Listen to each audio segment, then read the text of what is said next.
ओम तत्सत। समुद्र मंथन की कथा और अमृत आदि की प्राप्ति की कथा। उग्र श्रवाजी ने कहा, शौनक आदि ऋषियों, मेरु नाम का एक पर्वत है। वह इतना चमकीला है मानो तेज की राशि हो। उसकी सुनहली चोटियों की चमक से के सामने सूर्य की प्रभा फीकी पड़ जाती है। वे गगनचुंबी चोटियां रत्नों से खचित हैं। उन्हीं में से एक पर देवता लोग इकट्ठा होकर अमृत प्राप्ति के लिए सलाह करने लगे। उनमें भगवान नारायण और ब्रह्मा जी भी थे। नारायण ने देवताओं से कहा, देवता और असुर मिलकर समुद्र मंथन करें। इस मंथन के फल स्वरूप अमृत की प्राप्ति होगी। देवताओं ने भगवान नारायण के परामर्श से मंदराचल को उखाड़ने की चेष्टा की। वह पर्वत मेघों के समान ऊंची चोटियों से युक्त 11,000 योजन ऊंचा और उतना ही नीचे धंसा हुआ था। जब सब देवता पूरी शक्ति लगाकर भी उसे नहीं उखाड़ सके, तब उन्होंने भगवान विष्णु और ब्रह्मा जी के पास जाकर प्रार्थना की, भगवान, आप दोनों हम लोगों के कल्याण के लिए मंदराचल को उखाड़ने का उपाय कीजिए और हमें कल्याणकारी ज्ञान दीजिए। देवताओं की प्रार्थना सुनकर श्री नारायण और ब्रह्मा जी ने शेषनाग को मंदराचल उखाड़ने के लिए प्रेरित किया। महाबली शेषनाग ने वन और वनवासियों के साथ मंदराचल को उखाड़ लिया। अब मंदराचल के साथ देवगण समुद्र तट पर पहुंचे और समुद्र से कहा कि हम लोग अमृत के लिए तुम्हारा जल मथेंगे। समुद्र ने कहा, यदि आप लोग अमृत में मेरा भी हिस्सा रखें तो मैं मंदराचल को घुमाने से जो कष्ट होगा वह सह लूंगा। देवता और असुरों ने समुद्र की बात स्वीकार करके कच्छपराज से कहा, आप इस पर्वत के आधार बनिए। कच्छपराज ने ठीक है कहकर मंदराचल को अपनी पीठ पर ले लिया। अब देवराज इंद्र यंत्र के द्वारा मंदराचल को घुमाने लगे। इस प्रकार देवता और असुरों ने मंदराचल की मथानी और वासुकी नाग की डोरी बनाकर समुद्र मंथन प्रारंभ किया। वासुकी नाग के मुंह की ओर असुर और पूंछ की ओर देवता लगे थे।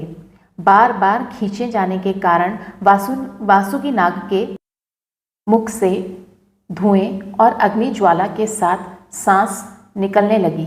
वह सांस थोड़ी ही देर में मेघ बन जाती और वह मेघ थके मांदे देवताओं पर जल बरसाने लगता।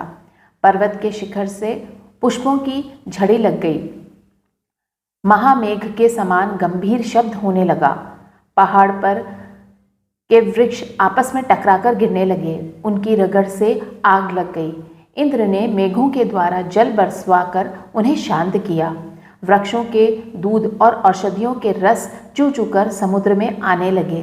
औषधियों के अमृत के समान प्रभावशाली रस और दूध तथा सुवर्ण में मंदराचल की अनेकों दिव्य प्रभाव वाली मणियों से चूने वाले जल के स्पर्श से ही देवता अमरत्व को प्राप्त होने लगे। उन उत्तम रसों के सम्मिश्रण से समुद्र का जल दूध बन गया और दूध से घी बनने लगा। देवताओं ने मथते मथते थक कर ब्रह्मा जी से कहा, भगवान नारायण के अतिरिक्त सभी देवताओं और असुर थक गए हैं। समुद्र मथते मथते इतना समय बीत गया परंतु अब तक अमृत नहीं निकला। ब्रह्मा जी ने भगवान विष्णु से कहा, भगवान आप इन्हें बल दीजिए, आप ही इनके एकमात्र आश्रय हैं। विष्णु भगवान ने कहा, जो लोग इस कार्य में लगे हुए हैं मैं उन्हें बल दे रहा हूँ। सब लोग पूरी शक्ति लगाकर मंदराचल को घुमावें और समुद्र को शुद्ध कर दें। भगवान के इतना कहते ही देवता और असुरों का बल बढ़ गया। वे बड़े वेग से मथने लगे। सारा समुद्र शुद्ध हो उठा। उस समय समुद्र से अगणित किरणों वाला शीतल प्रकाश से युक्त श्वेत वर्ण का चंद्रमा प्रकट हुआ। चंद्रमा के बाद भगवती लक्ष्मी और सुरा देवी निकली। उसी समय श्वेत वर्ण का उच्च श्रवा घोड़ा भी पैदा हुआ। भगवान नारायण के वक्षस्थल पर सुशोभित होने वाली दिव्य किरणों से उज्ज्वल कौस्तुभ मणि तथा वांछित फल देने वाले कल्प वृक्ष और कामधेनु भी उसी समय निकले। लक्ष्मी, सुरा, चंद्रमा, उच्च श्रवा ये सब आकाश मार्ग से देवताओं के लोक में चले गए। इसके बाद दिव्य शरीरधारी धन्वंतरी देव प्रकट हुए। वे अपने हाथ में अमृत से भरा श्वेत कमंडलू लिए हुए थे। यह अद्भुत चमत्कार देखकर दानवों में यह मेरा है ऐसा कोलाहल मच गया। तदंतर 4 श्वेत दांतों से युक्त विशाल ऐरावत हाथी निकला। उसे इंद्र ने ले लिया। जब समुद्र का बहुत मंथन किया गया तब उसमें से कालकूट विष निकला। उसकी गंध से ही लोगों की चेतना जाती रही। ब्रह्मा की प्रार्थना से भगवान शंकर ने उसे अपने कंठ में धारण कर लिया। तभी से वे नीलकंठ नाम से प्रसिद्ध हुए। यह सब देखकर दानवों की आशा टूट गई। अमृत और लक्ष्मी के लिए उनमें बड़ा वैर विरोध और फूट हो गई। उसी समय भगवान विष्णु मोहिनी स्त्री का वेश धारण करके दानवों के पास आए। मूर्खों ने उनकी माया न जानकर मोहिनी रूपधारी भगवान को अमृत का पात्र दे दिया। उस समय वे सभी मोहिनी के रूप पर लट्टू हो रहे थे। इस प्रकार विष्णु भगवान ने मोहिनी रूप धारण करके दैत्य और दानवों से अमृत छीन लिया और देवताओं ने उनके पास जाकर उसे पी लिया। उसी समय राहु दानव भी देवताओं का रूप धारण करके अमृत पीने लगा। अभी अमृत उसके कंठ तक ही पहुंचा था कि चंद्रमा और सूर्य ने उसका भेद जान लिया और भगवान विष्णु को बता दिया। भगवान विष्णु ने तुरंत ही अपने चक्र से उसका सिर काट डाला। राहु का पर्वत शिखर के समान सिर आकाश में उड़कर गरजने लगा और उसका धड़ पृथ्वी पर गिरकर सबको कंपाता हुआ तड़फड़ाने लगा। तभी से राहु के साथ चंद्रमा और सूर्य का वैमनस्य स्थायी हो गया। विष्णु भगवान ने अमृत पिलाने के बाद अपना मोहिनी रूप त्याग दिया और वे तरह तरह के भयावने अस्त्र शस्त्रों से असुरों को डराने लगे। बस खारे समुद्र के तट पर देवता और असुरों का भयंकर संग्राम छिड़ गया। भांति भांति के अस्त्र शस्त्र बरसने लगे। भगवान के चक्र से कट कुट कर कोई असुर खून उगलने लगे तो कोई देवताओं के खड्ग शक्ति और गदा से घायल होकर धरती पर लौटने लगे। चारों ओर से यही आवाज सुनाई पड़ती, मारो, काटो, दौड़ो, गिरा दो, पीछा करो। इस प्रकार भयंकर युद्ध हो ही रहा था कि विष्णु भगवान ने 2 रूप नर और नारायण युद्ध भूमि में दिखाई पड़े। नर का दिव्य धनुष देखकर नारायण ने अपने चक्र का स्मरण किया और उसी समय सूर्य के समान तेजस्वी गोलाकार चक्र आकाश मार्ग से वहां उपस्थित हुआ। भगवान नारायण के चलाने पर चक्र शत्रु दल में घूम घूमकर काल अग्नि के समान सहस्त्र असुरों का संहार करने लगा। असुर भी आकाश में उड़ उड़कर पर्वतों की वर्षा से देवताओं को घायल करते रहे। उस समय देव शिरोमणि नर के बाणों के द्वारा पर्वतों की चोटियां काट काट कर उन्हें आकाश में बिछा दिया और सुदर्शन चक्र घास फूस की तरह दैत्यों को काटने लगा।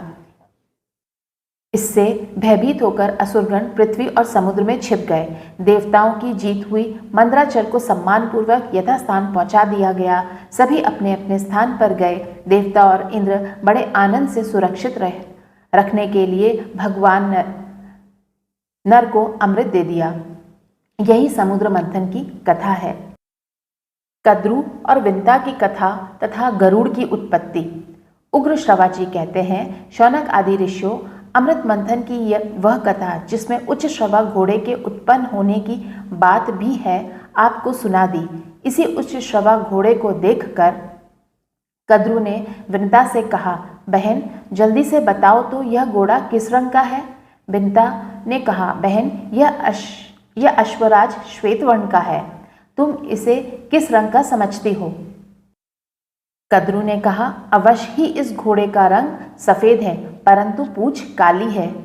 आओ हम दोनों इस विषय में बाजी लगावें। यदि तुम्हारी बात ठीक हो तो मैं तुम्हारी दासी रहूं और मेरी बात ठीक हो तो तुम मेरी दासी रहना। इस प्रकार दोनों बहनें आपस में बाजी लगाकर और दूसरे दिन घोड़ा देखने का निश्चय करके घर चली गईं। कद्रु ने विनता को धोखा देने के विचार से अपने 1000 पुत्रों को यह आज्ञा दी कि पुत्रों, तुम लोग शीघ्र ही काले बाल बनकर उच्च श्रवा की पूंछ ढक लो, जिससे मुझे दासी ना बनना पड़े। जिन सर्पों ने उसकी आज्ञा ना मानी उन्हें उसने शाप दे दिया कि जाओ, तुम लोगों को अग्नि जन्मजय के सर्प यज्ञ में जलाकर भस्म कर देगा। यह देव संयोग की बात है कि कद्रू ने अपने पुत्रों को ही ऐसा शाप दे दिया। यह बात सुनकर ब्रह्मा जी और समस्त देवताओं ने उसका अनुमोदन किया। उन दिनों पराक्रमी और विषैले सर्प बहुत प्रबल हो गए थे। वे दूसरों को बड़ी पीड़ा पहुंचाते थे। प्रजा के हित की दृष्टि से यह उचित ही हुआ। जो लोग दूसरे जीवों का अहित करते हैं वे विधाता की ओर से ही प्राणांत दंड मिल जाता है। ऐसा कहकर ब्रह्मा जी ने भी कद्रू की प्रशंसा की। कद्रू और विंता ने आपस में दासी बनने की बाजी लगाकर बड़े रोष और आवेश में वह रात बिताई। दूसरे दिन प्रातःकाल होते ही निकट से घोड़े को देखने के लिए दोनों चल पड़े। सर्पों ने परस्पर विचार करके यह निश्चय किया कि हमें माता की आज्ञा का पालन करना चाहिए। यदि उसका मनोरथ पूरा ना होगा तो वह प्रेम भाव छोड़कर रोषपूर्वक हमें जला देगी। यदि इच्छा पूरी हो जाएगी तो प्रसन्न होकर हमें अपने शाप से मुक्त कर देगी। इसलिए चलो हम लोग घोड़े की पूंछ को काली कर दें। ऐसा निश्चय करके वे उच्च श्रवा की पूंछ से बाल बनकर लिपट गए, जिससे वह काली जान पड़ने लगी। इधर कद्रू और विंता बाजी लगाकर आकाश मार्ग से समुद्र को देखते दूसरे पार जाने लगी। दोनों ने ही घोड़े के पास पहुंचकर नीचे उतर पड़ी। उन्होंने देखा कि घोड़े का सारा शरीर तो चंद्रमा की किरणों के समान उज्जवल है, परंतु पूंछ काली है। यह देखकर विंता उदास हो गई। कद्रू ने उसे अपना दासी बना लिया। समय पूरा होने पर महातेजस्वी गरुड़ माता की सहायता के बिना ही अंडा फोड़कर उससे बाहर निकल आए। उनके तेज से दिशाएं प्रकाशित हो गईं। उनकी शक्ति, गति, दीप्ति और वृद्धि विलक्षण थी। नेत्र बिजली के समान पीले और शरीर अग्नि के समान तेजस्वी। वे जन्मते ही आकाश में बहुत ऊपर उड़ गए। उस समय वे ऐसे जान पड़ते थे मानो दूसरा बड़वानल ही हो। देवताओं ने समझा अग्निदेव ही इस रूप में बढ़ रहे हैं। उन्होंने विश्वरूप अग्नि की शरण में जाकर प्रणाम पूर्वक कहा, अग्निदेव आप अपना शरीर मत बढ़ाइए। क्या आप हमें भस्म कर डालना चाहते हैं? देखिए देखिए, आपकी यह तेजोमयी मूर्ति हमारी ओर बढ़ती आ रही है।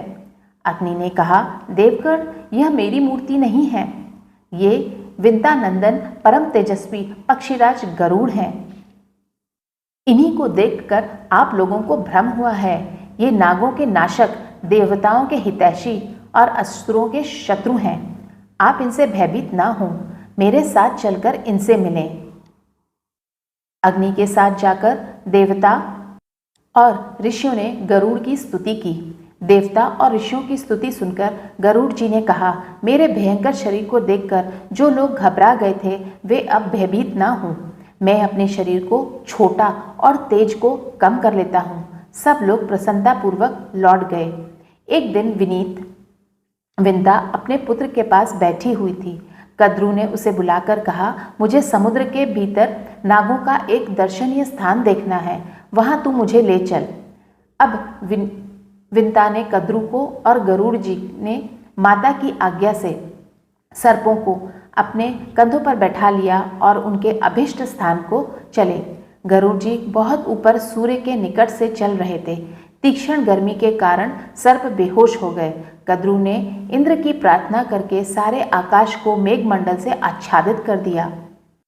वर्षा हुई, सब सर्प सुखी हो गए। उन्होंने अभिष्ट स्थान पर पहुंचकर लवण सागर, मनोहर वन आदि देखा, यथेच्छ विहार किया और खूब खेल कूद कर गरुड़ से कहा, तुमने तो आकाश में उड़ते समय बहुत से सुंदर सुंदर द्वीप देखे होंगे, अब हमें और किसी द्वीप में ले चलो। गरुड़ कुछ चिंता में पड़ गए। उन्होंने सोच विचार कर अपनी माता से पूछा कि माँ, मुझे सर्पों की आज्ञा का पालन क्यों करना चाहिए? विंता ने कहा, बेटा, इन सर्पों के छल से मैं बाजी हार गई और दुर्भाग्यवश अपनी सौत कद्रू की दासी हो गई। अपनी माता के दुख से गरुड़ भी बड़े दुखी हुए। उन्होंने सर्पों से कहा, सर्पगण, ठीक ठीक बताओ, मैं तुम्हें कौन सी वस्तु ला दूं, किस बात का पता लगा दूं, अथवा तुम लोगों का कौन सा उपकार कर दूं जिससे मैं और मेरी माता दासत्व से मुक्त हो जाए? सर्पों ने कहा, गरुड़, यदि तुम अपने पराक्रम से हमारे लिए अमृत ला दो तो हम तुम्हें और तुम्हारी माता को दासत्व से मुक्त कर देंगे। अमृत के लिए गरुड़ की यात्रा और गज कच्छप का वृतांत। उग्र श्रवा जी कहते हैं, शौनक आदि ऋषियों, सर्पों की बात सुनकर गरुड़ ने अपनी माता विंदा से कहा, माता, मैं अमृत के लिए जा रहा हूँ। उसके पहले मैं यह जानना चाहता हूँ कि वहाँ खाऊंगा क्या। विंदा ने कहा, बेटा, समुद्र में निषादों की एक बस्ती है, उन्हें खाकर तुम अमृत ले आओ। एक बात का स्मरण रखना, ब्राह्मण का वध कभी न करना, वे सबके लिए अवध्य हैं। गरुड़ जी माता जी की आज्ञा के अनुसार उस द्वीप के निषादों को खाकर आगे बढ़े। गलती से एक ब्राह्मण उनके मुंह में आ गया, जिससे उनका तालू जलने लगा। उसे छोड़कर वे कश्यप जी के पास गए। कश्यप जी ने पूछा, बेटा, तुम लोग कुशल तो हो? आवश्यकता अनुसार भोजन तो मिल जाता है ना? गरुड़ जी ने कहा, मेरी माता सकुशल है, हम भी सा आनंद है। यथेच्छ भोजन न मिलने से ही कुछ दुख रहता है। मैं अपनी माता को दासीपन से छुड़ाने के लिए सर्पों के कहने पर अमृत लाने के लिए जा रहा हूँ। माता ने मुझे निषादों का भोजन करने के लिए कहा था, परंतु उससे मेरा पेट नहीं भरा। अब आप कोई ऐसी खाने की वस्तु बताइए जिसे खाकर मैं अमृत ला सकूं। कश्यप जी ने कहा, बेटा, यहाँ से थोड़ी दूर पर एक विश्वविख्यात सरोवर है, उसमें एक हाथी और एक कछुआ रहता है। वे दोनों पूर्व जन्म के भाई परंतु एक दूसरे के शत्रु हैं। वे अब भी एक दूसरे से उलझे रहते हैं।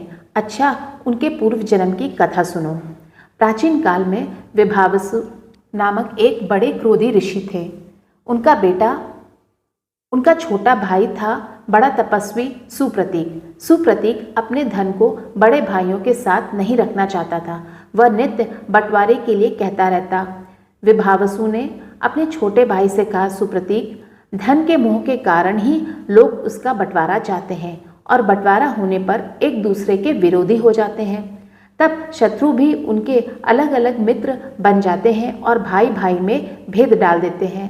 उनका मन फटते ही मित्र बने हुए शत्रु दोष दिखा दिखाकर वैर भाव बढ़ा देते हैं।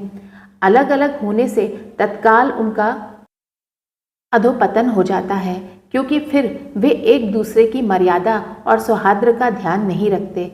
इससे सत्पुरुष भाइयों के अलगाव की बात को अच्छा नहीं मानते। जो लोग गुरु और शास्त्र के उपदेश पर ध्यान न देकर परस्पर एक दूसरे को संदेह की दृष्टि से देखते हैं, उनको वश में रखना कठिन है। तू भेदभाव के कारण ही धन अलग करना चाहता है, इसलिए जा, तुझे हाथी की योनि प्राप्त होगी। सुप्रतीक ने कहा, मैं हाथी हो जाऊं तो तुम कछुआ हो जाओ। गरुड़ इस प्रकार दोनों भाई धन के लालच से एक दूसरे को श्राप देकर हाथी और कछुआ हो गए। यह पारस्परिक द्वेष का परिणाम है। वे दोनों विशालकाय जंतु अब भी आपस में लड़ते रहते हैं। हाथी 6 योजन ऊंचा और 12 योजन लंबा है। कछुआ 3 योजन ऊंचा और 10 योजन गोल है। वे मतवाले एक दूसरे का प्राण लेने के लिए उतावले हो रहे हैं। तुम जाकर उन दोनों भयंकर जंतुओं को खा जाओ और अमृत ले आओ। कश्यप जी की आज्ञा प्राप्त करके गरुड़ जी उस सरोवर पर गए। उन्होंने एक नख से हाथी को और दूसरे से कछुए को पकड़ लिया तथा आकाश में बहुत ऊंचे उड़कर अलंब तीर्थ में जा पहुंचे। वहां सुवर्ण गिरी पर बहुत से देव वृक्ष लहरा रहे थे। वे गरुड़ को देखते ही इस भय से कांपने लगे कि कहीं इनके धक्के से हम टूट न जाएं। उनको भयभीत देखकर गरुड़ जी दूसरी ओर निकल गए। उधर एक बड़ा सा वटवृक्ष था। वटवृक्ष ने गरुड़ जी को मन के वेग से उड़ते देखकर कहा कि तुम मेरी 100 योजन लंबी शाखा पर बैठकर हाथी और कछुए को खा लो। जो ही गरुड़ जी उस शाखा पर बैठे तो ही वह चरमराकर टूट गई और गिरने लगी। गरुड़ जी ने गिरते गिरते उस शाखा को पकड़ लिया और बड़े आश्चर्य से देखा कि उसमें नीचे की ओर सिर करके बाल खिल्य नामक ऋषिगण लटक रहे हैं। गरुड़ जी ने सोचा, यदि शाखा गिर गई तो ये तपस्वी ब्रह्म ऋषि मर जाएंगे। अब उन्होंने अपनी चोंच से वृक्ष की शाखा पकड़ ली और हाथी तथा कछुए को पंजे में दबाए आकाश में उड़ने लगे। कहीं भी बैठने का स्थान ना पाकर वे आकाश में उड़ते ही रहे। उस समय उनके पंखों की हवा से पहाड़ भी कांप उठने लगे। वालखिल्य ऋषि के ऊपर दया भाव होने के कारण वे कहीं बैठ न सके और उड़ते उड़ते गंधमादन पर्वत पे गए। कश्यप जी ने उन्हें उस अवस्था में देखकर कहा, बेटा, कहीं सहसा साहस का काम न कर बैठना। सूर्य की किरण पीकर तपस्या करने वाले वालखिल्य ऋषि क्रुद्ध होकर कहीं तुम्हें भस्म न कर दें। पुत्र से इस प्रकार कहकर उन्होंने तपःशुद्ध वालखिल्य ऋषि से प्रार्थना की, तपोधनो, गरुड़ प्रजा के हित के लिए एक महान कार्य करना चाहते हैं, आप लोग इसे आज्ञा दीजिए। वालखिल्य ऋषि ने उनकी प्रार्थना स्वीकार करके वट वृक्ष की शाखा छोड़ दी और तपस्या करने के लिए हिमालय पर चले गए। गरुड़ जी ने वह शाखा फेंक दी और पर्वत की चोटी पर बैठकर हाथी तथा कछुए को खा गए। गरुड़ जी खा पीकर पर्वत की उस चोटी से ही ऊपर की ओर उड़े। उस समय देवताओं ने देखा कि उनके यहाँ भयंकर उत्पात हो रहा है। देवराज इंद्र ने बृहस्पति जी के पास जाकर पूछा, भगवान, यकायक बहुत से उत्पात क्यों होने लगे? कोई ऐसा शत्रु तो नहीं दिखाई पड़ता जो मुझे युद्ध में जीत सके?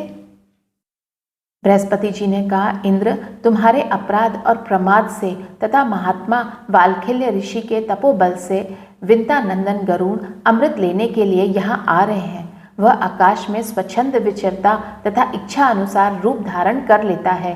वह अपनी शक्ति से असाध्य कार्य को भी साध्य कर देता है। अवश्य ही उसमें अमृत हर लेने जाने की शक्ति है। बृहस्पति जी की बात सुनकर इंद्र ने अमृत के रक्षकों को सावधान करके कहा कि देखो, परम पराक्रमी पक्षीराज गरुड़ यहाँ से अमृत ले जाने के लिए आ रहे हैं।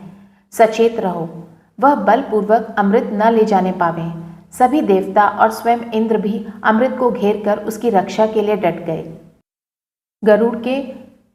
गरुड़ ने वहां पहुंचते ही पंखों की हवा से इतनी धूल उड़ाई कि देवता अंधे से हो गए।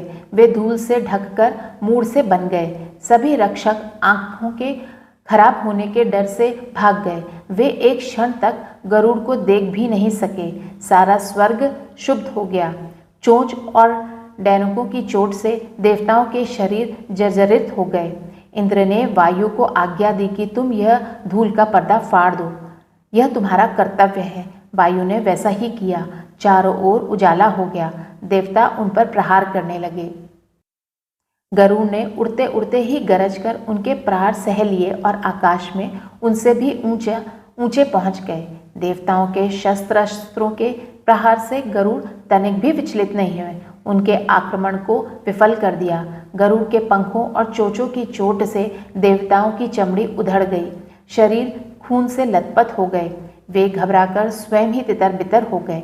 इसके बाद गरुड़ आगे बढ़े। उन्होंने देखा कि अमृत के चारों ओर आग की लाल लाल लपटें उठ रही हैं। अब गरुड़ ने अपने शरीर में 8100 मुंह बनाए तथा बहुत सी नदियों का जल पीकर उसे धधकती हुई आग पर उड़ेल दिया। अग्नि शांत होने पर छोटा सा शरीर धारण करके वे और आगे बढ़े। गरुड़ का अमृत लेकर आना और विंता को दासी भाव से छुड़ाना। उग्र शिवाजी कहते हैं, सूर्य की किरणों के समान उज्जवल और सुनहला शरीर धारण करके गरुड़ ने बड़े वेग से अमृत के स्थान में प्रवेश किया। उन्होंने वहां देखा कि अमृत के पास एक लोहे का चक्र निरंतर घूम रहा है। उसकी धार तीखी है। उसमें सहस्त्र अस्त्र लगे हुए हैं। वह भयंकर चक्र सूर्य और अग्नि के समान जान पड़ता है। उसका काम ही था अमृत की रक्षा। गरुड़ जी चक्र के भीतर घुसने का मार्ग देखते रहे। एक क्षण में ही उन्होंने अपने शरीर को संकुचित किया और चक्र के आरों के बीच होकर भीतर घुस गए। अब उन्होंने देखा कि अमृत की रक्षा के लिए 2 भयंकर सर्प नियुक्त हैं। उनकी लपलपाती जीभ में चमकती आंखें और अग्नि की सी शरीर कांति है। उनकी दृष्टि से ही विष का संचार होता था। गरुड़ जी ने धूल झोंककर उनकी आंखें बंद कर दी। चोंचों और पंजों से मार मारकर उन्हें कुचल दिया। चक्र को तोड़ डाला और बड़े वेग से अमृत पात्र लेकर वहां से उड़ चले। उन्होंने स्वयं अमृत नहीं पिया, बस आकाश में उड़कर सर्पों के पास चल दिए। आकाश में उन्हें विष्णु भगवान ने दर्शन दिए। गरुड़ के मन में अमृत पीने का लोभ नहीं है। यह जानकर अविनाशी भगवान उन पर बहुत प्रसन्न हुए और बोले, गरुड़, मैं तुम्हें वर देना चाहता हूँ, मन चाही वस्तु मांग लो। गरुड़ ने कहा, भगवान, एक तो आप मुझे अपनी ध्वजा में रखिए, दूसरे मैं अमृत पिए बिना ही अजर अमर हो जाऊं। भगवान ने कहा, तथास्तु। गरुड़ ने कहा, मैं भी आपको वर देना चाहता हूँ, मुझसे कुछ मांग लीजिए। भगवान ने कहा, तुम मेरे वाहन बन जाओ। गरुड़ ने ऐसा ही होगा कहकर उनकी अनुमति से अमृत लेकर यात्रा की। अब तक इंद्र की आंखें खुल चुकी थीं। उन्होंने गरुड़ को अमृत ले जाते देख क्रोध से भरकर वज्र चलाया। गरुड़ ने वज्रहात होकर भी हंसते हुए कोमल वाणी से कहा, इंद्र, जिनकी हड्डी से यह वज्र बना है, उनके सम्मान के लिए मैं अपना एक पंख छोड़ देता हूँ, तुम उसका भी अंत नहीं पा सकोगे। वज्राघात से मुझे तनिक भी पीड़ा नहीं हुई है। गरुड़ ने अपना एक पंख गिरा दिया। उसे देखकर लोगों को बड़ा आनंद हुआ। सबने कहा, जिसका यह पंख है उस पक्षी का नाम सुपर्ण हो। इंद्र ने चकित होकर मन ही मन कहा, धन्य है यह पराक्रमी पक्षी। उन्होंने कहा, पक्षीराज, मैं जानना चाहता हूँ कि तुम में कितना बल है, साथ ही तुम्हारी मित्रता भी चाहता हूँ। गरुड़ ने कहा, देवराज, आपके इच्छा अनुसार हमारी मित्रता रहे। बल के संबंध में क्या बताऊं, अपने मुंह से अपने गुणों का बखान, बल की प्रशंसा सत्पुरुषों की दृष्टि में अच्छी नहीं है। आप मुझे मित्र मानकर पूछ रहे हैं तो मैं मित्र के समान ही बतलाता हूँ कि पर्वत, वन, समुद्र और जल सहित सारी पृथ्वी को तथा इसके ऊपर रहने वाले आप लोगों को अपने एक पंख पर उठाकर मैं बिना परिश्रम उड़ सकता हूँ। इंद्र ने कहा, आपकी बात 16 आने सत्य है। आप अब मेरी घनिष्ठ मित्रता स्वीकार कीजिए। यदि आपको अमृत की आवश्यकता न हो तो मुझे दे दीजिए। आप यह ले जाकर जिन्हें देंगे वे हमें बहुत दुख देंगे। गरुड़ जी ने कहा, देवराज, अमृत को ले जाने का एक कारण है। मैं इसे किसी को पिलाना नहीं चाहता हूँ। मैं इसे जहाँ रखूँ वहाँ से आप उठा लाइए। इंद्र ने संतुष्ट होकर कहा, गरुड़, मुझसे मुंह मांगा वर ले लो। गरुड़ को सर्पों की दुष्टता और उनके छल के कारण होने वाले माता के दुख का स्मरण हो आया। उन्होंने वर मांगा, हे बलवान सर्प ही, ये बलवान सर्प ही मेरे भोजन की सामग्री हों। देवराज इंद्र ने कहा, तथास्तु। इंद्र से विदा होकर गरुड़ सर्पों के स्थान पर आए। वहीं उनकी माता भी थी। उन्होंने प्रसन्नता प्रकट करते हुए सर्पों से कहा, ये लो, मैं अमृत ले आया, परंतु पीने में जल्दी मत करना। मैं इसे कुशों पर रख देता हूँ। स्नान करके पवित्र होकर फिर इसे पीना। अब तुम लोगों के कथा अनुसार मेरी माता दासीपन से छूट गई, क्योंकि मैंने तुम्हारी बात पूरी कर दी है। सर्पों ने स्वीकार कर लिया। जब सर्पगण प्रसन्नता से भरकर स्नान करने के लिए गए, तब इंद्र अमृत कलश उठाकर स्वर्ग में ले आए। मंगल कृत्यों से लौटकर सर्पों ने देखा तो अमृत उस स्थान पर नहीं था। उन्होंने समझ लिया कि हमने जो विनता को दासी बनाने के लिए जो कपट किया था उसी का यह फल है। फिर यह समझकर कि यहाँ अमृत रखा गया था, इसके लिए संभव है कि इसमें उसका कुछ अंश लगा हो, सर्पों ने कुशा को चाटना शुरू किया। ऐसा करते ही उनकी जीभ के 2-2 टुकड़े हो गए। अमृत का स्पर्श होने से कुश पवित्र माना जाने लगा। अब गरुड़ कृतकृत्य होकर आनंद से अपनी माता के साथ रहने लगे। वे पक्षीराज हुए। उनकी कीर्ति चारों ओर फैल गई और माता सुखी हो गई। आगे की कथा शेषनाग की वर प्राप्ति और माता के शाप से बचने के लिए सर्पों की बातचीत हम अगले वीडियो में श्रवण करेंगे।